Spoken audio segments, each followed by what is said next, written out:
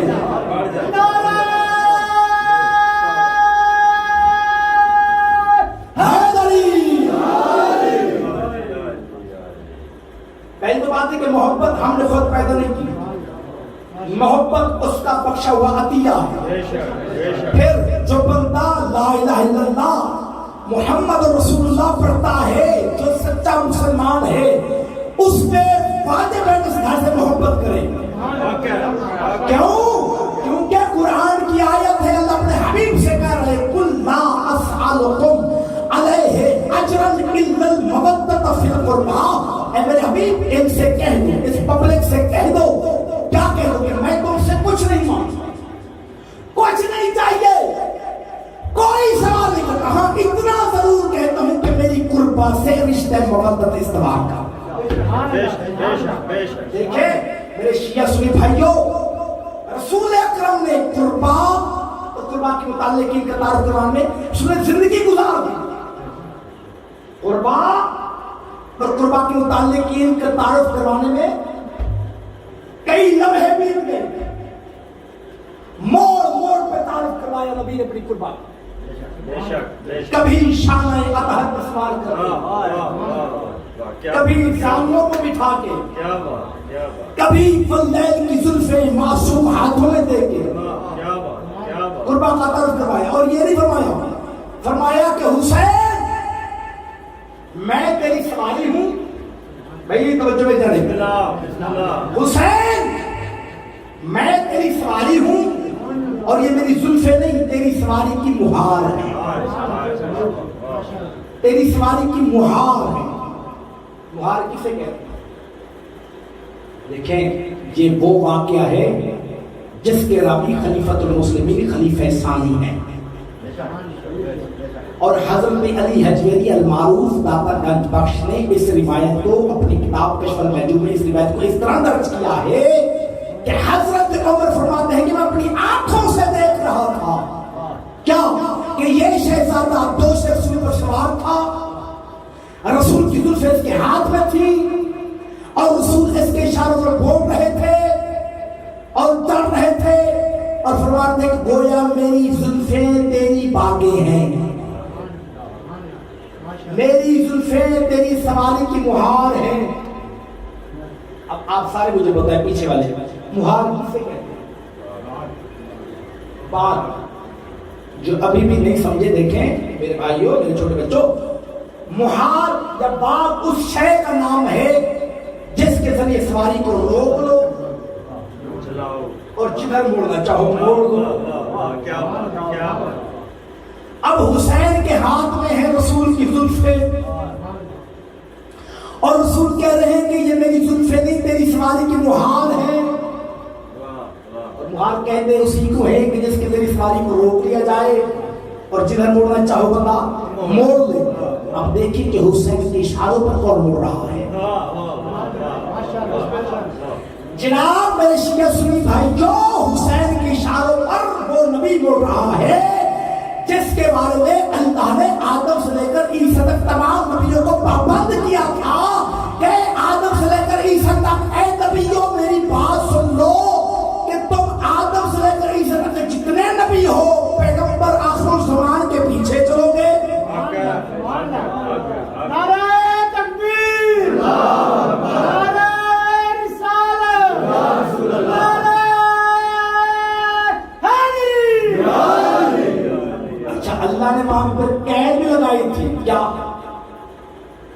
وَإِذْ أَخَذَ اللَّهُ مِيثَاقَ النَّبِيِّينَ لَمَا آتَيْتُكُم مِّن كِتَابٍ وَحِكْمَةٍ ثُمَّ جَاءَكُمْ رَسُولٌ مُصَدِّقٌ لِّمَا مَعَكُمْ لَتُؤْمِنُنَّ بِهِ وَلَتَنصُرُنَّهُ قالوا أقررتم أخذتم على ذلك إثري قالوا أقررنا قال فاشهدوا وأنا معكم من الشاهدين فمن تولى بعد ذلك أولئك هم الفاسقون.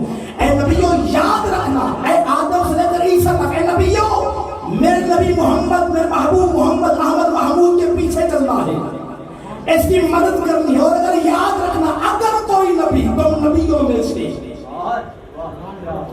میرے حبیب محمد مصطفیٰ کے پیچھے نہ چلا، اس پر ایمان نہ لائے یا اس کی مصیبت میں مدد نہ کی، تو پھر سن لو سزا کیا ہوگی. اللہ نے کہا دیکھو جب اللہ نے کہا نبیوں سے کہ چلو گے، سارے نے کہا چلیں گے. قالوا اقررنا، سب نے کہا ہم اقرار کرتے ہیں کہ ہم آپ کے نبی، آپ کے آخری حبیب محمد مصطفیٰ پر ایمان بھی لائیں گے، ان کے پیچھے پیچھے چلیں گے، ان کی مدد بھی کریں گے. پھر اللہ نے کہا دیکھو تم سب گواہ رہو اور تمہارے ساتھ میں بھی گواہ رہوں گا. پھر اللہ نے وہاں پہ فاروق صاحب یہ قید لگائی تھی کہ اے آدم سے لے کر عیسیٰ تک اے تمام نبیوں یاد رکھنا اگر تم نبی اپنے اس اقرار سے، اس قول سے، اس وعدے سے پھر گئے تو پھر نبوت چھین لوں گا، پھر صفحے انبیاء سے نکال دوں گا، پھر کیا کرو گے؟ فاسقین میں ڈال دوں گا. اللہ نبیوں سے کہہ رہا ہے کہ اگر میرے حبیب محمد مصطفیٰ کے پیچھے نہ چلے، اس کی مدد نہ کی، اس پہ ایمان نہ لائے، تو پھر نبوت لے لوں گا، فاسق بنا دوں گا. اگر کوئی نبی محمد کی مدد نہ کرے تو وہ نبی نہیں کہتا، اور اگر کوئی مجھ جیسا گناہگار بندہ محمد کی مشکل میں مدد نہ کرے. میں کچھ کہنا چاہ رہا ہوں، تو جب نبی نبی نہیں رہتے، سماعت پڑھ دیجیے بلند آواز سے،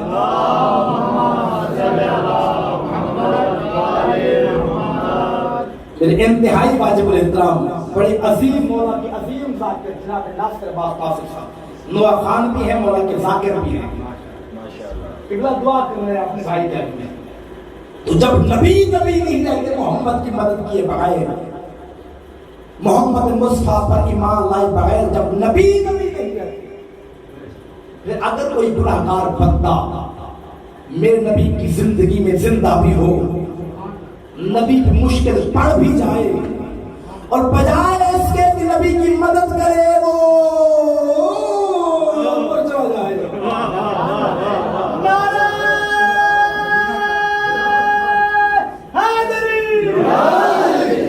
اتنا اوپر چلا جائے کہ یہ پہاڑ بھی دراز کر جائے. جب نبی نبی نہیں رہتے وہ کیا ویلیو ہے؟ یہ وہ واقعہ ہے. دیکھیں تو اللہ نے نبیوں کو کہہ رکھا ہے کہ میرے نبی کے پیچھے چلو. کس کے پیچھے؟ میرے نبی کے پیچھے.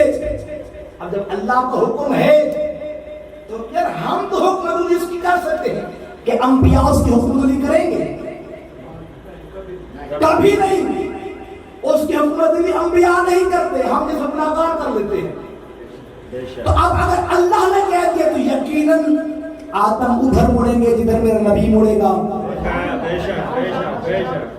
نوح ادھر مڑیں گے جدھر میرا نبی مڑے گا،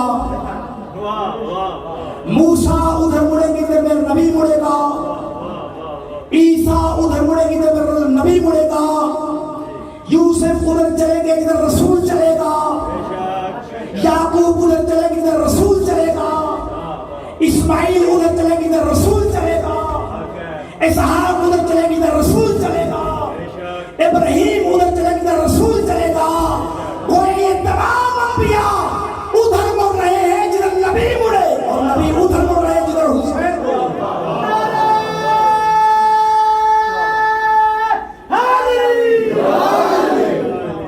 تو نبی تمام انبیاء ادھر مڑیں گے جدھر میرا نبی مڑے گا، اور میرا نبی ادھر مڑ رہا ہے جدھر حسین مڑ رہا ہے.